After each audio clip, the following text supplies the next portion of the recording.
आणि या सगळ्या घडामोडींवरती आंतरराष्ट्रीय विषयाचे अभ्यासक विनय चाटी सर सध्या आपल्या संपर्कात आहेत।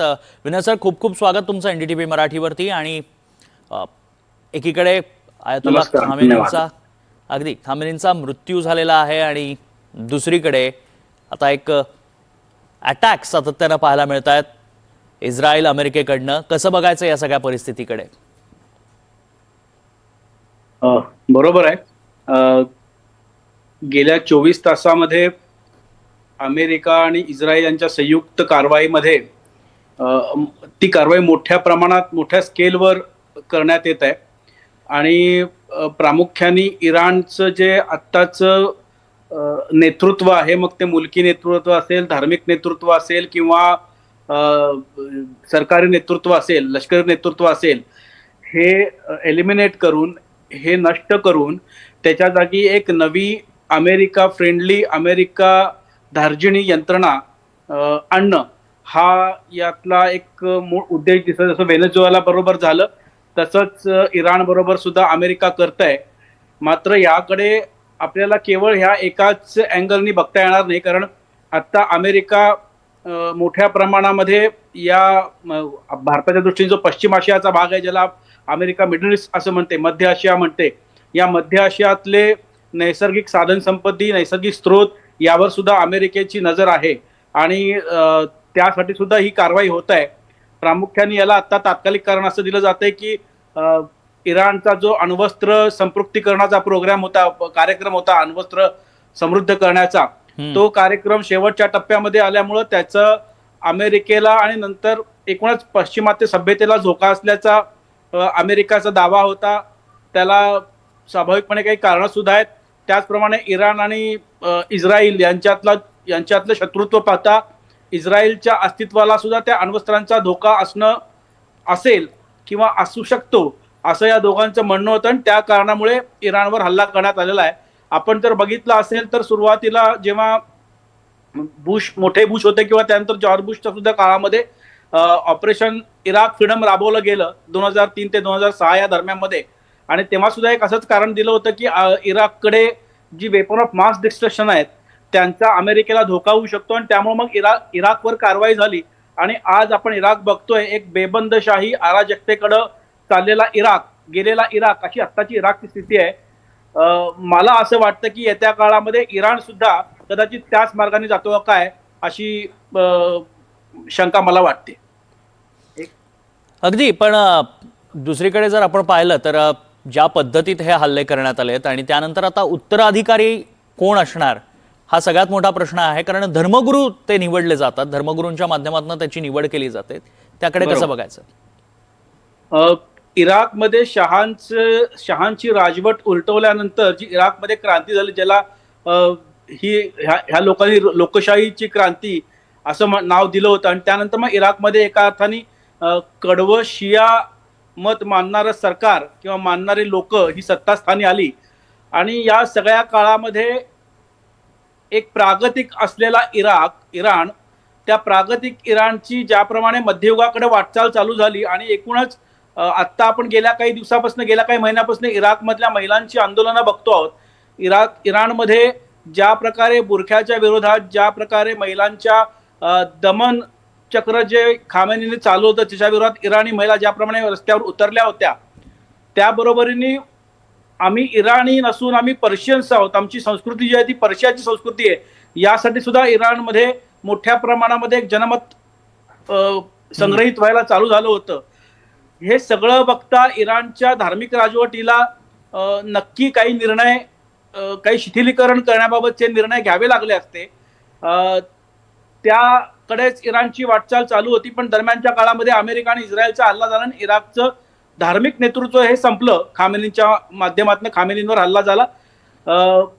30 सेकंदामध्ये 30 टनाचे 30 बॉम्ब हे खामेनींच्या ठिकाणावर टाकण्यात आले आणि त्यांचा खात्मा केला गेला. आता नव्या खामेनींचा जो दुसरा मुलगा आहे, 2 नंबरचा मुलगा आहे आराफी, त्याच्याकडे आयातुल्ला आराफी यांच्याकडे सगळं नेतृत्व जात आहे.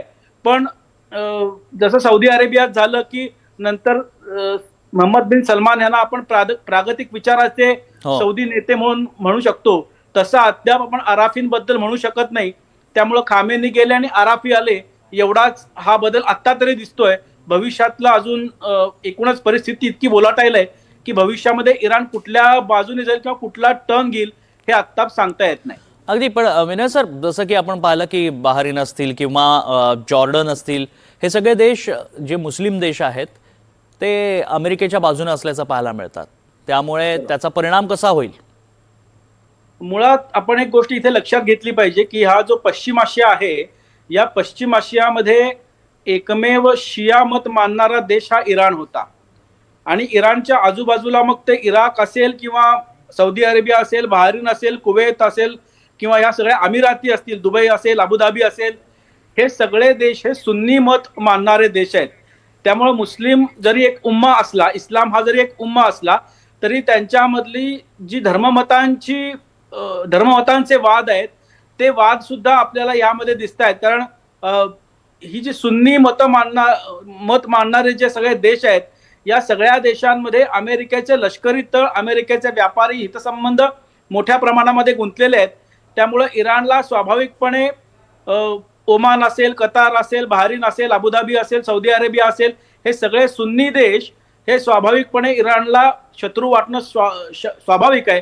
आणि त्या दृष्टीने अमेरिकेच्या तिथल्या लष्करी तळांवर, तिथल्या व्यापारी प्रतिष्ठानांवर इराणकडनं हल्ले चालू आहेत. त्यामुळं येत्या काळामध्ये आपल्या दृष्टीने पश्चिम आशिया जो आहे, या पश्चिम आशियामध्ये शिया आणि सुन्नी ही दोन मतं मानणारे इस्लामी देश एकमेकाच्या विरोधात उभे ठाकलेले आपल्याला दिसतील. आणि स्वाभाविकपणे ह्याचा जो ज्याला डाऊनफॉल म्हणतो किंवा याचा परिणाम जो म्हणतो, तो या भागातल्या भूसामरिक भूराजकीय समीकरणांच्या बदलामध्ये होणार आहे. अगदी थोडक्यात मग असं म्हणायचं का की इराण हा शिया बहुल देश असल्यामुळे अमेरिका आणि इस्रायलला अगदी सोपं झालं त्यांच्यावरती अटॅक करणं?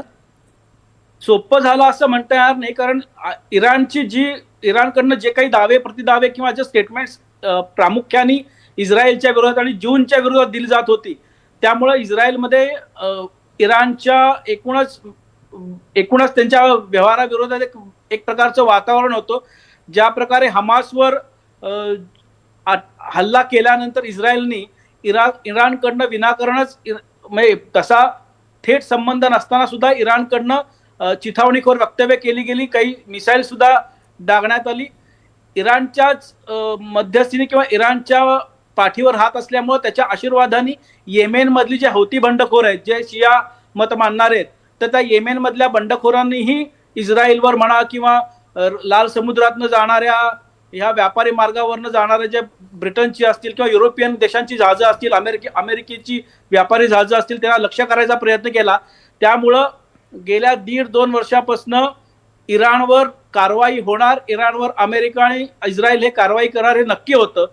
मग फक्त त्याचा मुहूर्त ते कधी हुडकतायत ह्याचीच एक वाट बघितली जात होती. आणि तरी तो मुहूर्त 24 तासापूर्वी निवडला आणि इराणला एक मोठ्या प्रमाणामध्ये या दोघांच्याही रोषाला आणि दोघांच्याही हल्ल्याला सामोरं जावं लागलंय. केवळ शिया आहे म्हणून अमेरिका आणि इस्रायलने त्याला लक्ष केलं असं म्हणता येत नाही. त्याला जिओ पॉलिटिकल आणि जिओ स्ट्रॅटेजिक कारण पण आहेत. इव्हन जिओ इकॉनॉमिक्स फार मोठ्या प्रमाणामध्ये येतात ह्याच्यात, मध्यबिंदूवर आहे. पण मग विनय सर, की जसं चीन असेल, रशिया असेल, यासारखे देश इराणच्या बाजूने दिसतात, पण तसं प्रत्यक्षात पाहायला मिळत नाही. त्यामागे नेमकी काय कारण आहे? चीन आणि रशियाकडून अद्याप तरी केवळ ज्याला आपण काय म्हणूया पोकळ शाब्दिक दिलासाशिवाय अद्याप काही मिळालं नाहीये. कारण शेवटी दोघांनाही परत मी जसं म्हटलं की रशियाला सुद्धा आणि चीनला सुद्धा आपापल्या रिजनल जिओ पॉलिटिक्सची काळजी आहे. जरी आपण असं म्हटलं की रशिया हा एक मोठा महाशक्ती असलेला देश जरी असला, तरी रशियाचे इंटरेस्ट रशियाच्या ज्याला काय शस्त्र उद्योगाचे इंटरेस्ट इराणमध्ये फार मोठ्या प्रमाणामध्ये गुंतलेले आहेत. इराणला शस्त्रांचा पुरवठा रशियाकडनं मोठ्या प्रमाणात होतो. रशियाचे अध्यक्ष व्लादिमीर पुतिन यांनी काही 1-2 तासापूर्वीच या सगळ्या घटनेचा निषेध व्यक्त केलेला आहे. मात्र अद्याप सुद्धा रशियाकडनं त्यांना मोठ्या प्रमाणामध्ये जी सैन्य मदत आहे ती गेलेली नाही. आणि मला व्यक्तिशः असं वाटतं की कुठल्याही प्रकारे थेट सैन्य मदतीमध्ये रशिया उतरणार नाही. कारण रशिया आता युक्रेन बरोबर त्यांचं युद्ध चालू आहे आणि या युद्धातनं अमेरिका आणि नाटोनी जर मागं जावं असं रशियाला वाटत असेल तर रशिया स्वाभाविकपणे इराणला आत्ता कुठल्याही प्रकारची, ज्याला आपण ऍक्टिव्ह मदत म्हणतो, ती ऍक्टिव्ह मदत करणार नाही. पॅसिव्ह मदत जी आहे, जी सहानुभूतीच्या माध्यमातून आहे, ती नक्की केली जाईल. आणि हीच गोष्ट आपण चीनच्या बाबतही म्हणू शकतो. चीनचा लष्करी महाशक्ती असल्याचा दावा हा ऑपरेशन सिंदूरच्या दरम्यान ढासळलेला आहे. त्यामुळे चीन सुद्धा आत्ता कुठल्याही प्रकारचं प्रोएक्टिव्ह मिलिटरी पोस्चरिंग, ज्याला आपण म्हणतो, ते प्रोएक्टिव्ह मिलिटरी पोस्चरिंग करण्याच्या भूमिकेत नाहीये. त्यामुळेच हे दोन्ही देश आता केवळ शाब्दिक दिलासा देण्याच्या पलीकडे काहीही करणार नाहीत असा माझा पुरा आहे. अगदी. आता हे झालं या फ्रंटच्या देशांबद्दलचं, पण दुसरीकडे आपण पाहिलं की आधी व्हेनेझुएला झालं, त्यानंतर आता खामेनी. ट्रम्प थांबायचं नाव काही घेत नाहीयेत. मग अशा वेळी प्रश्न असा पडतो की पुढचं टार्गेट नेमकं आता कोण असणार आहे? ट्रम्प जेव्हा दुसऱ्यांदा सत्तेवर आले तेव्हा त्यांनी एक मागा नावाचा फॉर्म्युला मांडला, मेक अमेरिका ग्रेट अगेन. आणि मेक अमेरिका ग्रेट अगेन असं म्हणताना प्रामुख्याने अमेरिकेचे जे नैसर्गिक साधन संपत्तीबाबतचे हितसंबंध आहेत ते जपणं, दुसरं अमेरिकेमधल्या ज्या महत्वाच्या नोकऱ्या हे चीनी आणि भारतीय लोक जे आहेत किंवा जी नोकरदार मंडळी आहेत, स्किल्ड एम्प्लॉय फोर्स आहे, तो ताब्यात घेतो, हे जे ट्रम्पना ते नको आहे. आणि त्यामुळे ट्रम्पने मोठ्या प्रमाणामध्ये मागा कॅम्पेन राबवायला चालू केलं.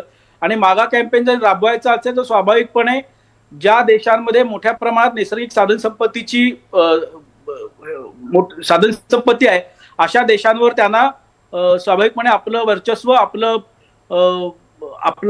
राज्य किंवा तिथलं ज्याला आपण पपेट गव्हर्नमेंट म्हणतो, तसं पपेट गव्हर्नमेंट असणं त्यांना गरजेचं वाटतं. आपण जर बघितलं असेल तर ट्रम्पने त्याच्या इनॉग्रेशनच्या भाषणामध्ये कार्यकाळ चालू करताना मेक्सिकोच्या आखाताला अमेरिकन आखात असं नाव दिलं होतं. त्यामुळे दक्षिण अमेरिकेमध्ये मेक्सिको हा त्याचा कदाचित त्यांचा पुढचं टार्गेट असू शकतं, कारण मेक्सिकोचा आखात सुद्धा अमेरिकेच्या दृष्टीने अत्यंत महत्वाचा आहे. कारण मेक्सिकोच्या आखातामध्ये सुद्धा मोठ्या प्रमाणामध्ये नैसर्गिक साधन संपत्ती आहे. त्याबरोबरीने कॅनडा हा सुद्धा अमेरिकेच्या येत्या काळातल्या टार्गेटवर असणारा देश असू शकतो. आणि स्वाभाविकपणे ज्या ठिकाणी त्यांना त्यांचे व्यापारी, जिओपॉलिटिकल, जिओ इकॉनॉमिकल हितसंबंध वाटत आहेत, ते देश त्या येत्या काळामध्ये त्याच्यावर नजर नक्की जाणार आहे. अगदी. विनय सर, आता आपण या सगळ्या सिनारिओबद्दल चर्चा करत असताना आणखी एक प्रश्न आहे की मुळात या सगळ्याचे परिणाम भारतावर कसे होणार आहेत? कारण मुळात एक मोठी गोष्ट आहे तेल, तर त्या सगळ्याचा परिणाम भारतावर कसा पाहायला मिळेल येत्या काळात? बरोबर. या सगळ्याचा परिणाम स्वाभाविकपणे भारतावर होणार आहे. भारताच्या ऊर्जा सुरक्षेला इमिजिएट असं जरी नाही म्हटलं, तात्काळ जरी नाही म्हटलं, तरी भारताच्या ऊर्जा सुरक्षेवर याचा नक्की परिणाम होणार आहे. कारण आपण मोठ्या प्रमाणामध्ये रशिया, इराण या सगळ्या भागातनं नैसर्गिक साधन संपत्ती आणि प्रामुख्याने नैसर्गिक वायू जो आहे तो नैसर्गिक वायू आयात करत असतो. हा एक भारताच्या ऊर्जा सुरक्षेवरचा परिणाम नक्की म्हणता येईल. दुसरा, भारताला जो भूसामरिक एक वर्चस्व किंवा वरचा हात चबाहर बंदर ताब्यात असल्यामुळे मिळालं होतं. चबाहर बंदर आपण विकसित करत होतो आणि त्या विकसित करत असल्यामुळे आपल्याला एक ज्याला आपण जेव्हा अरबी समुद्रामध्ये प्रवेश करतो इराणच्या आखातामधनं, तेव्हा तो एक अत्यंत महत्वाचा भाग भारताच्या वर्चस्वाखाली आला होता. आणि त्यामुळं चबाहर बंदर भारताच्या ताब्यात आल्यामुळे स्वाभाविकपणे ग्वादार बंदर जे चीनने पाकिस्तानकडनं लीजनी घेतलंय त्याच्यावर मोठा दबाव आला होता आणि त्याचं महत्व थोडंफार कमी झालं होतं. तर हा जो एक स्ट्रॅटेजिक अप्पर हँड भारताला चबाहर बंदरामुळे मिळाला होता तो तूर्त तरी आपल्याला तो वापरता येणार नाही अशी त्याची स्थिती आहे. दुसरा महत्वाचा मला यातमध्ये विषय वाटतो की आयमॅक मध्ये म्हणजे भारताने जो इंडिया, मिडल ईस्ट आणि युरोप इकॉनॉमिक कॉरिडॉरची घोषणा G20 चालू असताना केली होती, तर त्या आयमॅक मधला इराण सुद्धा एक अत्यंत महत्वाचा भागीदार होता. त्यामुळे इराणची आत्ताची राजवट कोसळल्यामुळं कदाचित आयमॅकला सुद्धा जरी तो आत्ता ज्याला आपण प्रस्तावित असा म्हणत असलो, कागदावरचा म्हणत असलो, तरी येत्या काळामध्ये आयमॅक हा प्रत्यक्ष जमिनीवर उतरण्याच्या दृष्टीने इराणची आपल्याला अत्यंत गरज होती. अत्यंत महत्वाचा पार्टनर इराण आपला होता. त्यामुळं आयमॅकला सुद्धा इथे थोडासा आपल्याला अप्पर हँड जो आपण घेतला होता तो आपल्याला बॅकफुटवर जावं लागणार आहे. तिसरं महत्वाचं आहे की होर्मुझची जी खाडी आहे, म्हणजे ज्याला आपण पर्शियन गल्फमधनं अरबी समुद्रात यायची जी खाडी आहे किंवा तिथनं पुढे हिंदी महासागरात जायचा जो मार्ग आहे, त्या होर्मुझच्या खाडीमध्ये आता इराणवर झालेल्या हल्ल्यामुळे मोठ्या प्रमाणात अफरातफरी आहे आणि तिथे ती बंद असल्याची चिन्ह आहेत. त्यामुळे होर्मुझची खाडी जर आपल्याला प्रवासासाठी किंवा व्यापारी यातायात करण्यासाठी बंद पडली तर मलाक्काच्या सामुद्रधुनीमधून पूर्वेकडून पश्चिमेकडे जाणाऱ्या सगळ्या कच्च्या मालाची आणि तेलाची जी आयात निर्यात किंवा व्यापार जो आहे किंवा कुठलाही व्यापार जो आहे तो व्यापार मोठ्या प्रमाणामध्ये त्याला फटका बसायची शक्यता आहे. आणि याचा मेजर जो स्टेक होल्डर आहे तो मेजर स्टेक होल्डर भारत आहे. त्यामुळे भारताला या आघाडीवर सुद्धा भारताला काही अडचणीची चिन्ह येऊ शकतात. एकूणच इस्रायल, अमेरिका, इराण ह्या तिघांमध्ये हा संघर्ष सुरू असला तरी भारताला याचा फटका नक्की बसत आहे.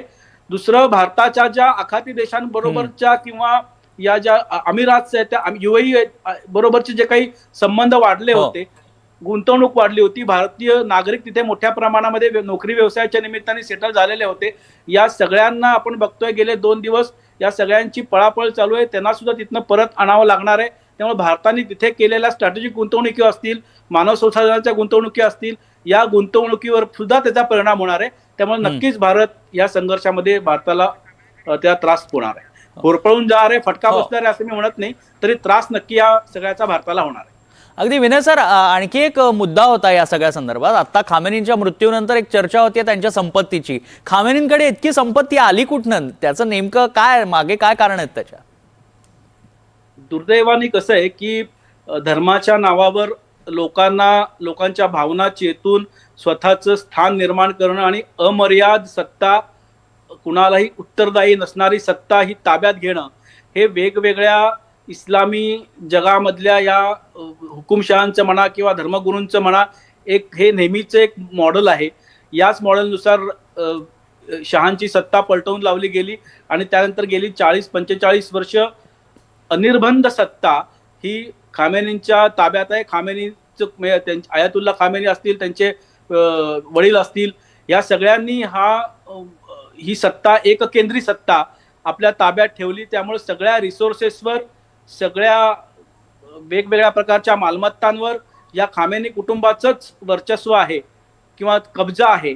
त्यामुळे खामेनी आणि खामेनींच्या आशीर्वादाखाली जे अरिस्टोक्रॅट्स आहेत, ज्यांना आपण राजज्ञ म्हणतो, असे अरिस्टोक्रॅट्स म्हणजे जे आता 6-7 लोक त्यांच्या जवळच्या सर्कलमधली मारली गेली, या सगळ्यांच्या हातात मोठ्या प्रमाणात संपत्ती एकवटली गेलेली आहे. त्यामुळे स्वाभाविकपणे खामेनींकडे कोट्यवधी अब्जवधीची संपत्ती असण्यात काही नवल नाहीये त्याचं. अगदी विनय सर, खूप सोप्या आणि सहज शब्दांमध्ये तुम्ही विश्लेषण केलं आणि हा सगळा जो काही आता युद्धाचा प्रसंग आहे आणि युद्ध सुरू झालेलं आहे त्या संदर्भात विश्लेषण केलं. खूप खूप धन्यवाद. नमस्कार, धन्यवाद.